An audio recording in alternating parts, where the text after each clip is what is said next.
بسم الله الرحمن الرحيم. اللهم صل على سيدنا ومولانا محمد وعلى آل سيدنا ومولانا محمد وبارك وسلم وصل عليه.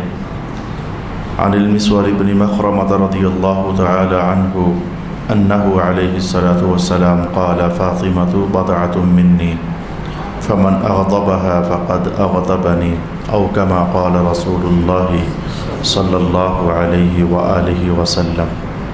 والصلاة والسلام عليك يا سيدي يا رسول الله، الصلاة والسلام عليك يا سيدي يا حبيب الله، الصلاة والسلام عليك يا سيدي يا شفيع المذنبين، وعلى آلك وأصحابك يا سيدي يا رحمة للعالمين.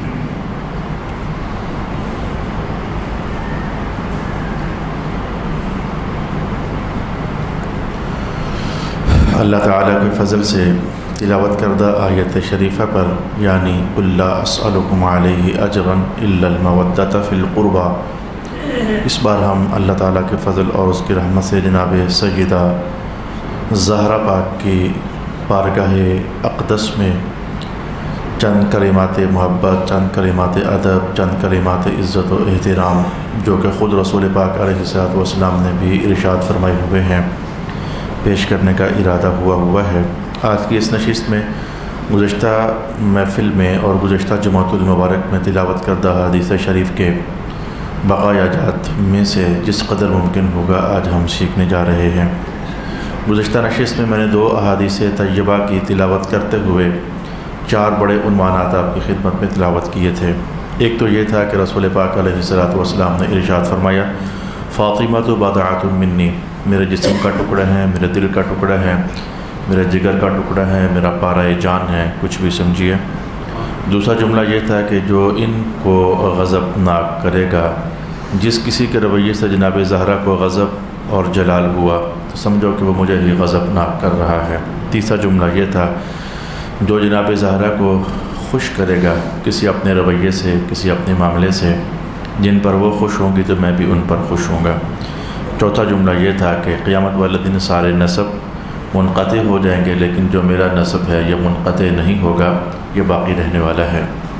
جو پہلا حصہ تھا اس پر گفتگو چل رہی تھی کہ جناب زہرا پاک رسول پاک علیہ الصلوۃ والسلام کے جسم پاک کا ٹکڑا ہے اور آپ کے قلب اطہر کا ٹکڑا ہے۔ اس پر بعض حوالہ جات آپ کی خدمت میں پیش کیے، جن کا ایک آدھ جملے میں خلاصہ کلام یہ تھا کہ زمین کا وہ مبارک حصہ جہاں سرکار دو عالم علیہ الصلوۃ والسلام قبر انور میں آرام فرما ہے، آپ کے جسم اقدس سے ٹچ ہو رہا ہے، اس کے بارے میں یہ اتفاق کے رائے اور اتفاق تحقیق کے ساتھ محدثین، مفسرین، مورخین، علماء نے یہ لکھ دیا کہ وہ ٹکڑہ مبارکہ کعبۃ اللہ سے افضل ہے، کرسی سے افضل ہے، عرش الہی سے افضل ہے، بلکہ تمام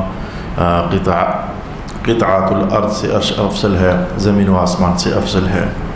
اس پر پھر میں نے آپ کو وجہ استدلال بتائی تھی، باہر سے اگر نسبت ہو جائے زمین کے کسی ٹکڑے کو جسم اقدس کے ساتھ، اس کا مقام یہ ہے تو جناب زہرا پاک کو سرکار دو عالم کے جسم کے باہر سے کہ خارج سے کوئی نسبت نہیں ہے بلکہ داخلی نسبت ہے، وہ آپ کے جسم پاک کا ٹکڑا ہے، ان کا مقام کیا ہو سکتا ہے؟ نہیں سمجھ آ رہی کہ ان کا مقام کیا ہو سکتا ہے۔ خارج سے متعلق ہونے والے کے سامنے تو عرش بھی درجوں کے اندر کم رہ گیا، کرسی بھی کم رہ گئی، تو داخل میں جو نسبت رکھنے والے ہیں ان کا مقام نہیں سمجھ آ رہا کہ کیا کہا جائے کہ یہ ان سے بھی افضل ہیں۔ بس کچھ ایسا ہی مقام خود رسول پاک علیہ الصلوۃ والسلام کی ذاتی اقدس کا حال بھی تو یہی ہے۔ حضور رحمت عالم کا مقام عالی کیا ہے؟ جو روایات میں آیا وہ صرف تلاوت تو ہو سکتی ہے، وہ انتہا ہے، وہ انتہا نہیں ہے۔ حضور کے مقامات رفیع کی انتہا نہیں ہے، اور انتہا نہیں ہے پر قرآن حکیم ہم 20 بار پڑھ چکے ہیں، سن چکے ہیں، سمجھ چکے ہیں، سمجھا چکے ہیں۔ وَرَفَعْنَا لَكَ ذِكْرَكَ تو ہے ہی ہے، یہ نہیں، یہ تو ہے ہی ہے، یہ نہیں، لیکن جو اگلا جملہ مبارکہ ہے اگلی صورت کے اندر رب کائنات نے کیا فرمایا تھا؟ وَلَلْآخِرَةُ خَيْرٌ لَكَ مِنَ الْأُولَىٰ، محبوب پاک آپ کا جو ہر آنے والا وقت اور لحظہ ہے وہ پچھلے سے بہتر ہونا ہے۔ تو پچھلے لحظہ مبارکہ میں جو حضور کا مقام رفیع بلند ہو چکا ہوگا تو اگلے لحظہ میں اور بلند ہونا ہے، تو پھر اس سے اگلے لحظہ میں اور بلند ہونا ہے۔ تو رسول پاک علیہ الصلوۃ والسلام کے مقامات رفیع کی انتہا نہیں ہے، سمجھ نہیں آتی ہے۔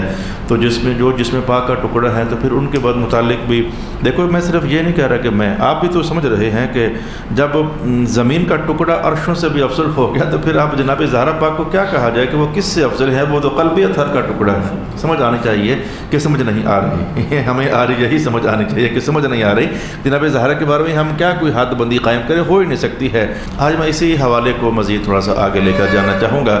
میں نے آپ کو جب یہ حدیث پاک شروع کی تھی تو میں نے آپ کو عرض کیا تھا کچھ تازہ حوالہ جات کے ساتھ بھی، جو کبھی کسی زمانے میں نے یہ حدیث پڑھی تھی تو بیان نہیں کیے تھے، اس بار ان حوالہ جات کو بھی آپس میں ملاتے ہوئے تو پھر ہم آگے بڑھ جانا چاہیں گے۔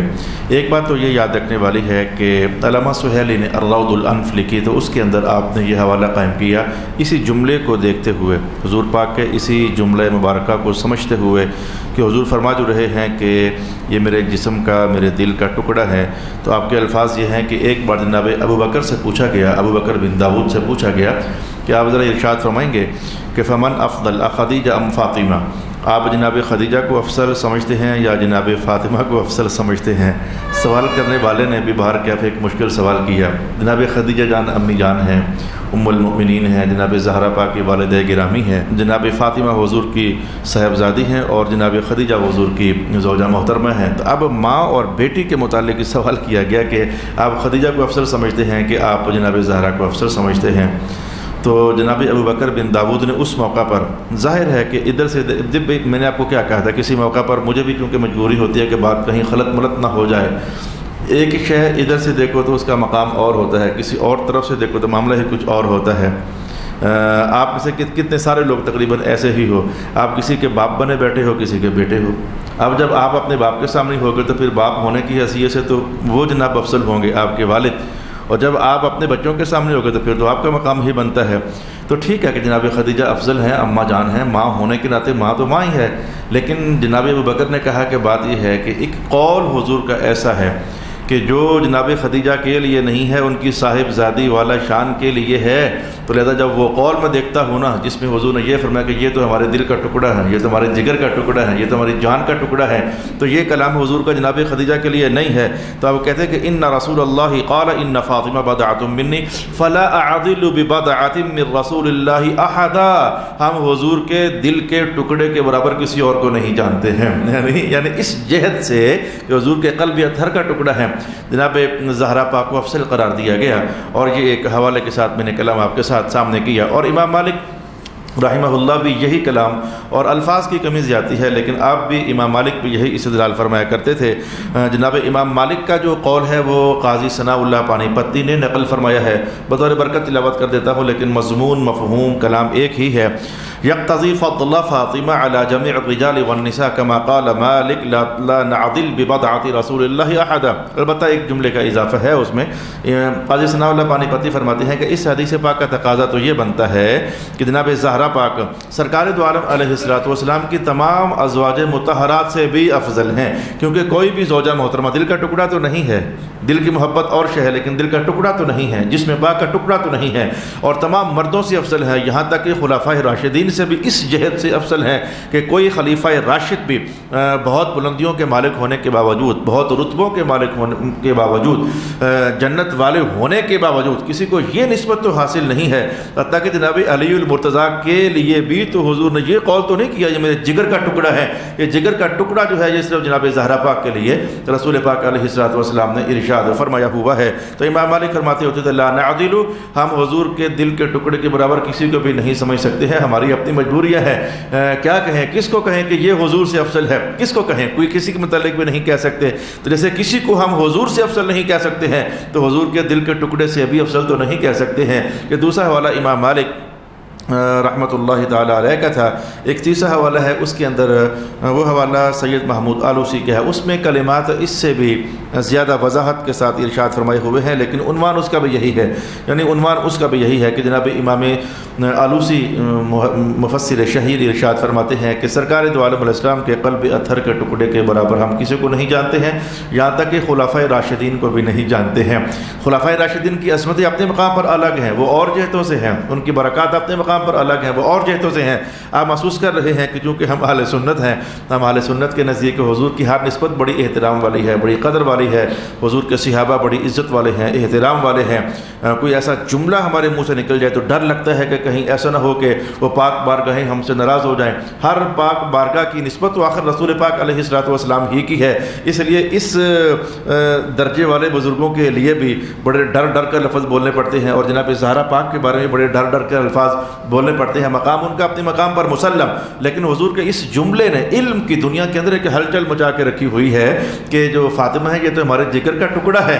تو سید محمود آلوسی کہتے ہیں، امام مالک کہتے ہیں، سہیلی کہتے ہیں، اور میں کہتا ہوں کہ اور کتنے محدثین کہتے ہیں، میں نے پچھلی بار نام آپ کے سامنے لیے تھے کہ حضور کے برابر ہم کس کو قرار دیں، سرکار کے قلب اطہر کے برابر ہم کس کو قرار دیں۔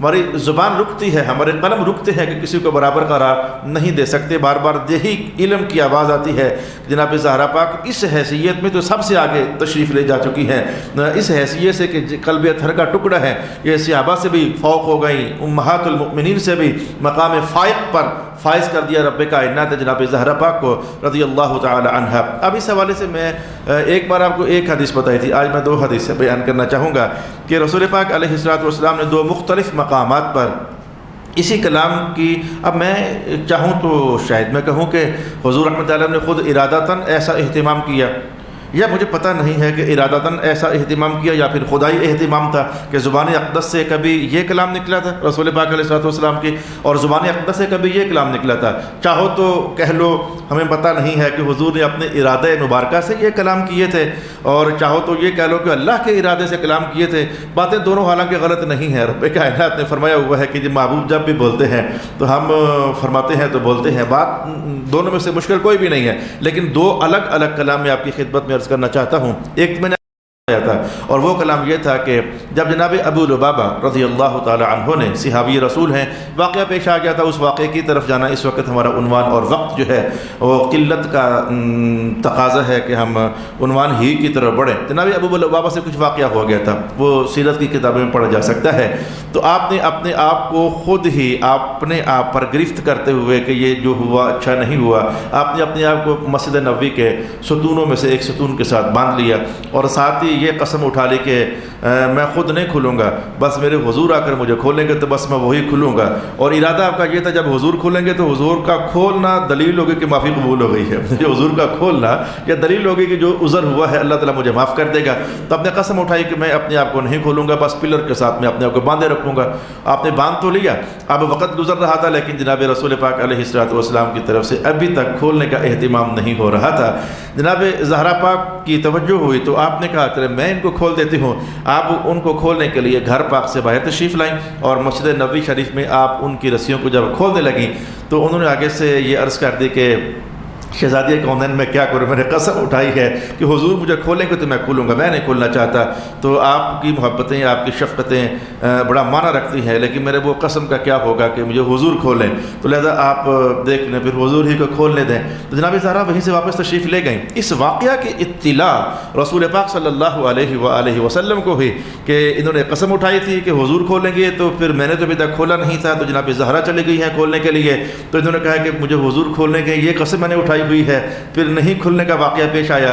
تو رسول پاک علیہ السلام کا اس موقع کا کلام آپ کی اپنے ارادہ مبارکہ سے بھی ہے، اللہ کے ارادہ مبارکہ سے بھی ہے، یعنی اس معنویت کو کھول کے رکھ دیا رسول پاک علیہ السلام نے، جو کل تک ان الفاظ میں تھی، یہ ہمارے جگر کا ٹکڑا ہے، ہمارے دل کا ٹکڑا ہے، ہمارے جسم کا ٹکڑا ہے، جو کل تک ان الفاظ کے پردوں میں لپٹی ہوئی یہ معنویت تھی، آج رسول پاک علیہ السلام نے اس موقع پر وہ جملہ دہرا دیا۔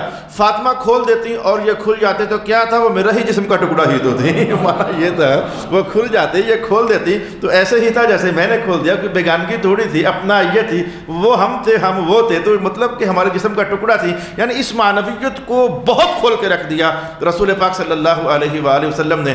ویسے میں حضور کے کلام اور لفظوں کے انتخاب پر لاکھوں کروڑوں سلام پیش کروں تو وہ بھی کم ہے، محبت کا انتہائی اظہار بھی کر دیا، اور جو بدعت کہہ کر کے اور بہت سارے معاملات جو ادھر سے ادھر سے ادھر سے ادھر سے حضور رحمۃ تعالیٰ نے سب کو رکاوٹ میں ڈال دیا.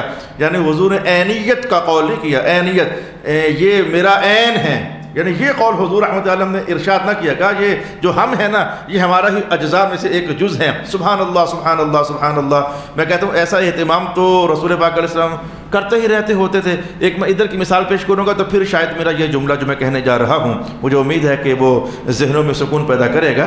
میں اس لیے اب یہ جو کلام کرنے جا رہا ہوں اس میں مجھے خدشات ہیں کچھ، اور جو خدشات ہوتے ہیں میں ان سے بہت ڈرتا ہوں، وہ فتنہ پیدا کر دیتے ہیں. ان خدشات کا ہلکا سا اظہار بھی میں کرنا چاہوں گا آپ کے سامنے، لیکن حضور کا یہ کلام سمجھیں کہ رسول پاک علیہ السلام نے کیا فرمایا کہ جس نے 2 بیٹیوں کی تربیت اور پرورش کی ہے تو وہ اور میں محمد قیامت والے دن یوں ہوں گے. مبارک انگلیاں ملا دیں اور پھر ملانے کے فوراً بعد تھوڑا کو کھول دیا. ملانے کے فوراً بعد تھوڑا کو کھول دیا. اچھا ویسے میں تازہ ایک بندے سے ملاقات میری ہوئی، یہ بھی سمجھو کہ رحمت کا لطیفہ ہی ہے. تو مجھے کہا گیا کہ ان کی ماشاءاللہ 11 بیٹیاں ہیں. میں نے کہا اللہ آپ کو برکت سے نوازے، اللہ کے ہاں ویسے آپ کے لیے بڑی خیر ہے.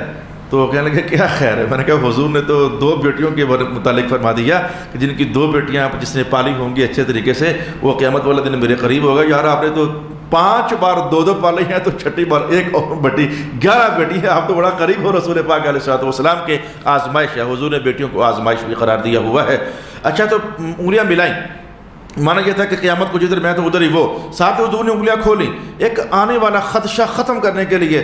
اب یہ نہ سمجھنا کہ میرے برابر ہو جائے گا. انگلیاں کھول دیں، فرق ویسے ضرور رہے گا. یعنی انگلیاں کھولنا اس بات کا اشارہ تھا کہ فرق ضرور رہے گا، بالکل ہی میرے برابر نہ سمجھ لینا. اب رسول اللہ نبی ہیں، نبیوں کے سردار ہیں، خاتم الانبیاء ہیں. حضور رحمۃ اللہ علیہ نے یہ قول مبارک ارشاد نہ کیا کہ یہ میں ہی ہوں. عینیت سارا میں، ساری فاطمہ، ہم دونوں. بہت ڈر لگ رہا ہے. حضور کا بس بدعتن، ویسے دیکھو تو برکات اور فضائل یا ادھر ہی کے سر چشمے سے ادھر گئے ہوئے ہیں، لیکن بدعتن کہہ کر کے وہ نبوت کے حوالے سے اگر کوئی بندہ سوچ سکتا تھا تو حضور نے وہ دروازہ بند کر دیا. جناب فاطمہ کو نبی تصور نہیں کرنا ہے، یہ بدعتن ہے، یہ ہمارا ایک جز ہے. رسول پاک علیہ السلام نے اور پتہ نہیں کتنے اس طرح کے خدشات کے دروازے بند کر دیے. لہذا میں نے آپ کو دبے دبے الفاظ میں ایک خدشے کا دروازہ بند کرتے ہوئے میں نے سفر آگے بڑھانا چاہا ہے کہ جناب فاطمہ الزہرا رضی اللہ تعالی عنہا بڑے کمالات، بڑے رتبوں، بڑے فضائل، بڑی صلاحیتوں کے باوجود آپ نبی نہیں ہیں. نبی کے جسم پاک کا ٹکڑا ہے. یہ اتنا گزرا ملحوظ خاطر ضرور رکھنا ہے کہ نبوت کا تصور ادھر نہیں آنے دینا ہے. اور ویسے بھی نبوت آپ کو بتا دوں کہ یہ پارٹیبل چیز نہیں ہے، اس کی تجزی نہیں ہوتی ہے. یہ عنوان ایسے ہی ایک اور طرف کہیں چلا نہ جائے، بس ادھر سے ہی ہم واپس آ جاتے ہیں. تو ایک بار تو رسول پاک علیہ السلام نے یوں سمجھایا کہ اگر فاطمہ ان کو کھول دیتی تو بات تو ایک ہی تھی. جو بات ایک ہی تھی یہ جملہ منہ سے نکلنا چاہ رہا تھا نا، اس سے میں ڈر رہا تھا کہ کوئی نبوت کا اشارہ ادھر نہ سمجھ لیں. بات تو ایک ہی تھی، حالانکہ بات تو ایک ہی ہے. انہوں نے کھولا یا میں نے کھولا، وہ ہمارے جسم کا ٹکڑا ہے، بات تو ایک ہی تھی. تو بدعۃ منی کی وضاحت رسول پاک علیہ السلام نے ان کلمات میں ارشاد فرمائی. اور ایک دن اہتمام کچھ اور تھا، اس اہتمام کی میں الفاظ آپ کے سامنے تلاوت کرنا چاہتا ہوں کہ ایک دن اہتمام کچھ اور تھا. عنوان یہی تھا جناب فاطمہ جو ہے وہ ہمارے جسم کا ٹکڑا ہے. لیکن اس حدیث کو علامہ سہیلی نے نقل فرمایا اور فرمایا کہ دیکھو رسول اللہ کی جو حدیثیں ہیں میں نے آپ کو کئی بار وضاحت کر دی ہوئی ہے. اب 20واں سال کم نہیں ہوتا آپ کو میرے ساتھ سفر طے کرتے کرتے. جو بھی بڑوں سے سنی سنائی پڑھی لکھی باتیں تھیں میں نے آپ کو ہمیشہ بتائی ہیں، ہوتی بڑوں ہی کی ہیں، ہم تو صرف بولنے والے ہوتے ہیں. میں نے کئی بار آپ کو باتیں بتائی ہوئی ہیں. امام بخاری ایک حدیث کو آپ پڑھ کر دیکھ لیں، بخاری شریف 10 بار نقل کریں گے، 6 بار نقل کریں گے، کوئی 5 بار نقل کریں گے. حدیث ایک ہی ہوتی ہے، لیکن ہوتا یہ ہے کہ اس حدیث میں اگر 10 جملے تھے نا، 10 جملے تھے تو ان 10 جملوں میں سے ایک بار ٹائٹل قائم کریں گے. مثلا حضور کا وضو مبارک ہے تو وضو کے اندر وضو تفصیلی حدیث تو یہ ہے حضور پاک نے بسم اللہ شریف پڑھی، ہاتھ دھوئے، کلی مبارک فرمائی، اچھا ناک میں پانی ڈالا، چہرہ دھویا، بازو دھوئے. ایک آسان سٹائل بتاؤں، پھر سر کا مسح کیا، پھر مبارک پاؤں دھوئے، تو پھر آپ نے تولیہ استعمال کیا یا نہ کیا، دونوں باتیں. پوری حدیث یہ ہے. لیکن امام بخاری کا انداز یہ ہے کہ وہ باب قائم کرتے ہیں کہ وضو کے اندر کلی کرنے کا مقام کیا ہے. ٹائٹل اتنا قائم کر کے آگے کرتے ہیں کہ یہ سنت ہے کیونکہ حضور نے کلی کی. اب یہ حضور نے کلی کی، اس بڑی حدیث میں سے ایک جملہ یہاں رکھ دیا، مقصد پورا ہو گیا. آگے پھر ٹائٹل قائم کرتے ہیں، اچھا وضو کے اندر ناک میں پانی ڈالنا، اتنا ٹائٹل قائم کیا، اس بڑی حدیث میں سے ایک جملہ پھر یہاں نقل کر دیا. ایک تو محدثین یوں کرتے رہتے ہیں کہ بڑی حدیث میں سے کچھ اجزاء یہاں، کچھ یہاں، کچھ یہاں، کچھ یہاں. اور رسول پاک علیہ السلام خود بھی کئی بار ایسا اہتمام کرتے رہتے ہیں. واقعہ پیچھے ایک ہوتا ہے، لیکن رسول اللہ علیہ السلام کسی مجلس میں ارشاد فرمائیں تو کلمات زیادہ فرما دیتے ہیں، کسی اور مجلس میں ارشاد فرمائیں تو کلمات ذرا کم ارشاد فرما دیتے ہیں. جیسے کہ گزشتہ رات کی نشست میں نے آپ کو کیا کہا کہ حضور پاک فرماتے ہیں کہ 6 لوگ ہیں کہ جو قیامت والا دن عرش کے سائے کے نیچے ہوں گے. یہ ایک حدیث پاک کے الفاظ ہیں. ایک اور جگہ جب حضور نے کسی اور دن کلام کیا فرمایا 7 لوگ ہیں. اب یہ تضاد نہیں ہے, ہیں 7 ہی تھے مثلا, تو کسی دن 6 فرما دیا تھا آپ نے کسی حکمت اور مقصد کی وجہ. پھر ایک اور مقام پر میں حضور کا 8 لوگ ہیں, اب 8 بھی ٹھیک ہے. اچھا پھر کسی اور دن جو آخری الفاظ میں نے پڑھے وہ 9 لوگ ہیں. اب تھے تو 9 لوگ ابھی تک میرے علم کے مطابق, ہیں تو 9 لوگ جن کو 9 قسم کے لوگ جن کو اللہ عرش کا سایہ عطا فرمائے گا. لیکن کبھی حضور نے 6 فرما دیا, کبھی 7 فرما دیا, تو سارے ٹھیک ہی تو ہیں. وہ 6 بھی 9 کے اندر ہیں, 7 بھی 9 کے اندر ہیں, 8 بھی 9 کے اندر ہیں. اب بات سمجھنے کے بعد آپ سمجھو کہ معروف جملہ یہ ہے فاطمہ بضعۃ منی, فاطمہ بضعۃ منی. لیکن آج یہ کلمات بھی کسی اور نشست میں رسول پاک علیہ الصلوۃ والسلام نے اضافہ فرمائے. آپ نے کہا ان فاطمہ بضعۃ منی فصلی اللہ علیہ وعلی فاطمہ. اللہ اکبر. اور معروف زمانہ کہ اللہ تعالیٰ درود بھیجتا ہے رسول پاک علیہ الصلوۃ والسلام کی ذات اقدس پر. تو آج حضور نے یہ جملہ بھی ارشاد فرمایا, یعنی اسی معنویت کو بیان کرنے کے لیے کہ فاطمہ اور میں 2 تھوڑے ہیں, دکھنے میں 2 ہیں لیکن اندر سے معاملہ تو محبت کا تو ایک ہی ہے. حضور نے کہ اللہ تعالیٰ صلی اللہ درود بھیجتا ہے محمد مصطفیٰ پر بھی اور فاطمہ الزہرا پر بھی. یعنی یہ کلمات مجھے پڑھ کر لطافت ہوئی, طبیعت ایک انبساط پیدا ہوا کہ بعین ہی وہی عنوان جیسے رسول اللہ نے اپنی ذات کے حوالے سے فرمایا صلی اللہ علیہ, میرا اللہ مجھ پر درود بھیجتا ہے تو چونکہ فاطمہ میرے دل کا ٹکڑا ہی تو ہے, وعلی فاطمہ ان پر بھی بھیجتا ہے. ہم یہ کلام نہ بھی ارشاد فرماتے تو اس کو آپ نے مستقل بھی ارشاد کیا ہوا ہے اور کئی مقامات پر, بھائی مجھ پر درود و سلام پڑھا کرو تو پورا پڑھا کرو. یہ میں نے آپ کو سنا چکا ہوں. حضور پورا کیا ہوتا ہے اور ادھورا کیا ہوتا ہے.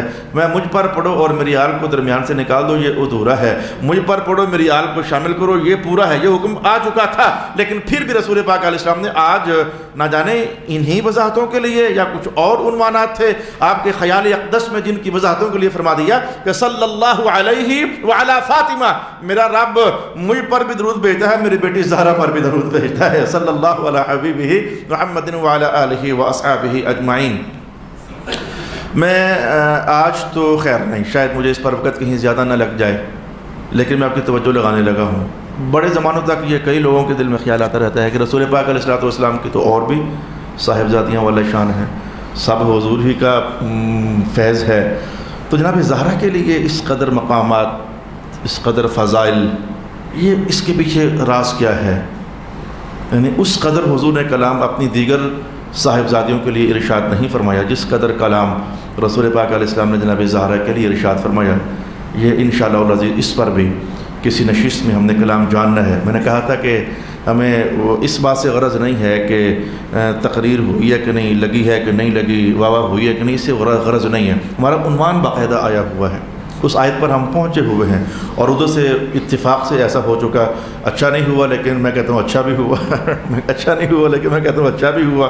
جناب زہرا کے متعلق جو غلط خیالات, جو غلط جملے, جو غلط ماحول بنے ہیں, اس بننے کے حوالے سے تو اچھا نہیں ہوا, لیکن اس حوالے سے اچھا ہوا ہے کہ جب بھی قرآن پاک کا 18واں سپارہ بتاتا ہے جب بھی کسی پاکیزہ ہستی کے خلاف کچھ کہا گیا ہے نا, اللہ نے اس عنوان کو پہلے سے بھی زیادہ نکھار کر لوگوں کے سامنے کر دیا ہے. اس حوالے سے اچھا ہوا ہے, اس حوالے سے اچھا. جناب عائشہ پر تہمت لگی تھی تو رب کا آئینہ تک اس کو برا نہ سمجھو, بل ہوا خیر لکم لا تحسبوه شرا لکم بل ہوا خیر لکم, اسے برا نہ سمجھو یہ تمہارے لیے بہتر ہو گیا ہے. جو شرارت ہونی تھی ہو گئی ہے. ویسے تو شاید ایسا ہوتا کہ نہ ہوتا, لیکن شرارت کے بعد جناب عائشہ کا عنوان قیامت تک نمازوں کے اندر بھی تلاوت ہوتا رہے گا اور قیامت تک قرآن پاک میں تلاوت ہوتا رہے گا, بل ہوا خیر لکم. میں نے کہا ویسے پتہ نہیں ایسا ہونا تھا کہ نہیں ہونا تھا, لیکن اب جب کہ ایسا ہو گیا ہے مجھے سننے میں آ رہا ہے کہ بہت بڑی بڑی کتابیں چھپ رہی ہیں جناب زہرا پاک پر. اور جو آج تک ہم 2-2 4-4 باتیں ہی جانتے ہوتے تھے آپ جناب کے لیے, اب 2-2 4-4 بڑھ کر کے 40-40 50-50 حدیثیں ہو جائیں گی جو ہم جانا کریں گے. اور انشاءاللہ میں ابھی ان کتابوں کو جلدی سے منگوانے کا اہتمام کر رہا ہوں, مجھے پہنچیں اور میرے دورانیہ کے اندر میرے ہاتھ لگے تو میں آپ کو اور بھی بتاؤں, میں آپ کو اور بھی بتاؤں اور میں آپ کو اور بھی بتاؤں.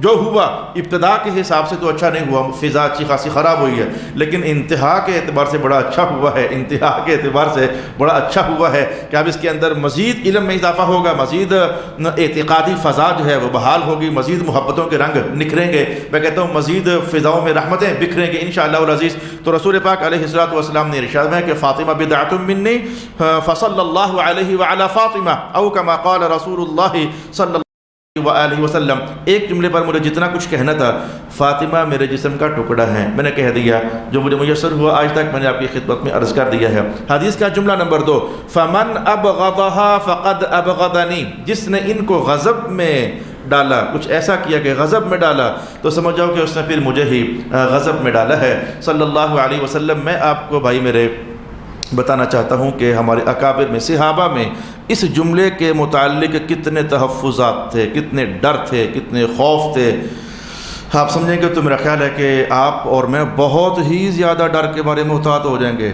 ہم تو کبھی بھی کچھ ایسے ویسے کلام اور گفتگو کرنے والے کی طرف توجہ ہی نہیں کریں گے۔ صحابہ کس قدر اس جملے سے خوف رکھتے ہوتے تھے کہ کہیں ہماری وجہ سے جناب زہرا کو تکلیف نہ ہو جائے۔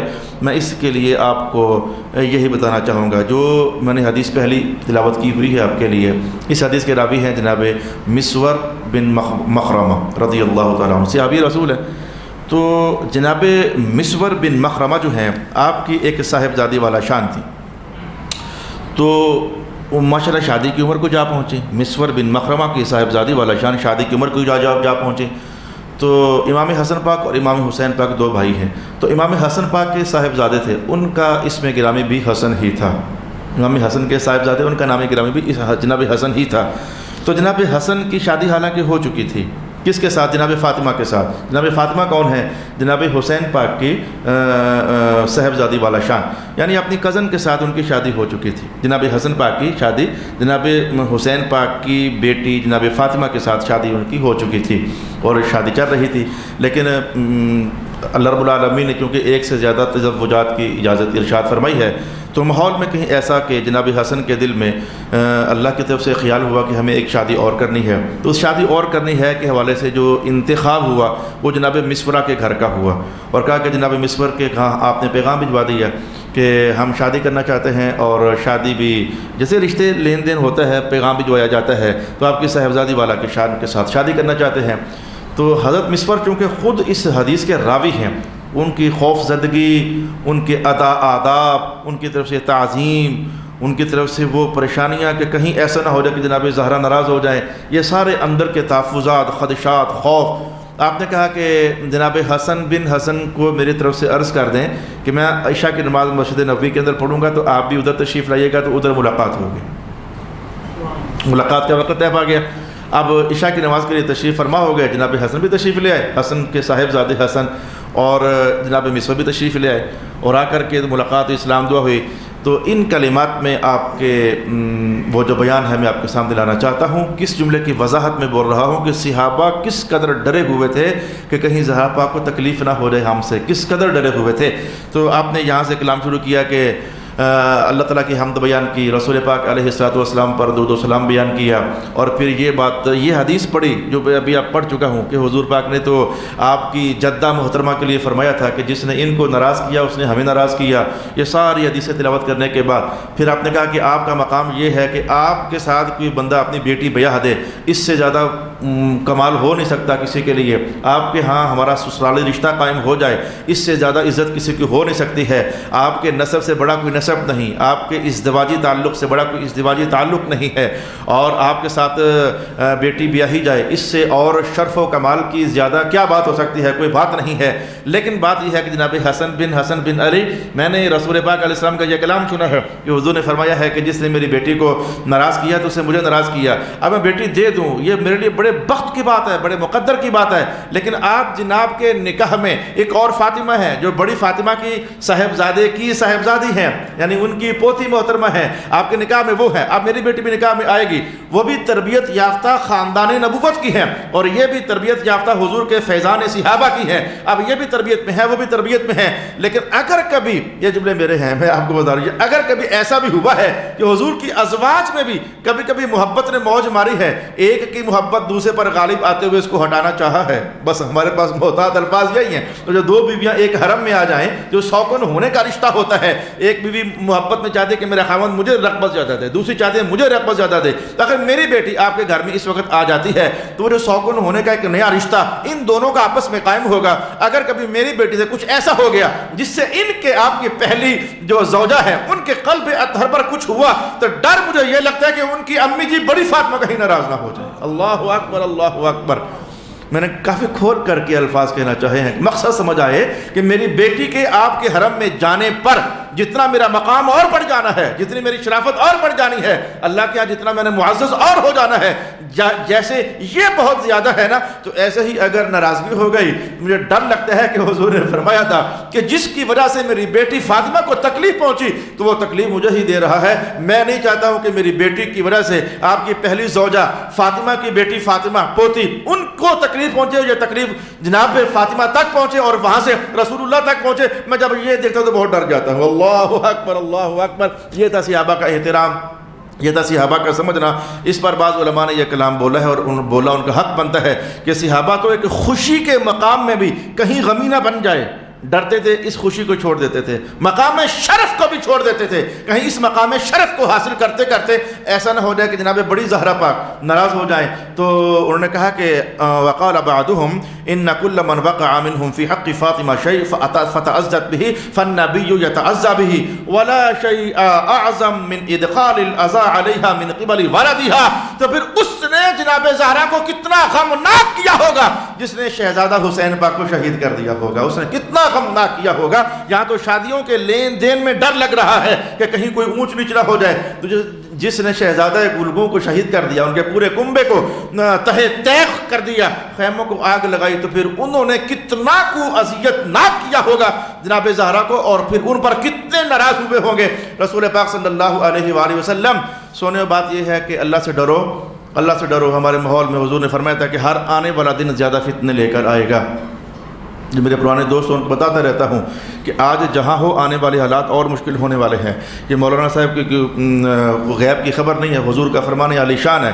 اب یہ دن بھی آنا تھا، صدیوں میں 1400 سالوں میں علماء سارے زور لگاتے رہے، سمجھاتے رہے، روتے رہے، درد اور آہ و فغان کے سامنے رکھتے رہے، یزید کتے پلید نے ایسا کیا، ایسا کیا، ایسا کیا۔ اب اہل سنت کی صفوں کے اندر ایسے مولوی آگے ہیں، وہ تو کہتے ہیں کہ ہم اہل سنت ہیں، جو اس طرح کا کلام کرتے ہیں کہ جناب حسین پاک نے تو بیعت ہی کر لی تھی، لڑائی ہوئی ہی نہیں تھی، تو پھر شہادت کہاں سے آ گئی؟ لڑائی نہیں ہوئی تھی۔ تو حضرت معاویہ جو ہیں رضی اللہ تعالیٰ عنہ، وہ ایسا کر ہی نہیں سکتے تھے کہ یزید کو اگر برا ہوتا، یزید برا ہوتا تو خلافت کے تخت پر بٹھا دیتے، ایسا کر ہی نہیں سکتے تھے۔ یہ اس طرح کی فیوریبلیاں، اس طرح کی ہیلپیں میں تو سن کر حیران ہو رہا ہوں، یا اللہ تعالیٰ یہ معاملہ کدھر جا رہا ہے؟ سنیت کی دستاریں باندھ کر زندگی بھر، اور اب یزید کی فیور میں برا تھا ہی نہیں، حسین پاک نے تو بیعت کر لی تھی۔ 1400 سالہ تاریخ غلط، محدثین غلط، مفسرین غلط، محققین غلط، سب کچھ غلط، اور یہ ایک مولوی صاحب اپنی طاقت، اور سننے والوں پر حیرت ہے، سبحان اللہ کہہ رہے ہیں، دادے دے رہے ہیں، اس طرح کے حالات و واقعات سامنے آ رہے ہیں۔ آپ اللہ کا شکر ادا کرو، کسی ایسے مولوی کی طرف رغبت ہی نہ کرو، نہ جاؤ کسی ایسی مجلس میں نہ جاؤ۔ آپ اور میں کچھ بھی نہیں ہیں، ہمارے پاس جتنا دین اور اسلام ہے یہ وہی ہے جو صدیوں سے منتقل ہوتا چلا آ رہا ہے۔ یہ اس دور کا ایک تازہ ترین فتنہ آپ کے سامنے کہہ رہا ہوں۔ پہلے تو کہنے والے کچھ ایک طبقہ تھا مخصوص، وہ کہتا چلا آ رہا تھا، لیکن اب اہل سنت میں سے بھی کچھ لوگوں نے اپنا رنگ دکھانا شروع کر دیا۔ پتہ نہیں کیا پیچھے ماجرا ہے، اللہ بہتر جاننے والا ہے، ان کے لیے ہم ہدایت کی دعا کرتے ہیں۔ لیکن 1400 سال کے محققین ایک طرف اور میں اکیلا ایک طرف، ان صاحب کی رائے یہ ہو گئی کہ یہ ہو ہی نہیں سکتا کہ انہوں نے بیعت نہ کی ہو، تو یہ واقعہ پیش کیسے آ گیا؟ پھر بیعت جب ہوگی تو پھر تو صلح ہی ہو گئی، یہ واقعہ پھر کہاں سے پیش آ گیا؟ شہادت کا پھر واقعہ کیسے پیش آ گیا؟ اعوذ باللہ من الشیطان الرجیم 100 بار پڑھنے کو دل کرتا ہے، اعوذ باللہ من الشیطان الرجیم۔ اللہ تعالی ہمیں تمام فتنوں سے محفوظ فرمائے، اور سب صحابہ کے ساتھ محبت کے ساتھ ہماری جو وہ ایمانیاتی گرہیں اس آستانہ خاندان نبوت سے بندھی ہوئی ہیں، اللہ ایک گرہ بھی کھل لینا دے۔ اگر ہم میں سے کوئی بھٹکنا لگے بھی تو اللہ تعالیٰ اس کو پکڑ کر اپنی قدرت کاملہ سے پھر ادھر ہی باندھ کر رکھے، اور اسی محبت کی غلامی میں اللہ پاک میں ایمان اور موت نصیب فرمائے۔ وآخر دعوانا الحمد للہ رب العالمین۔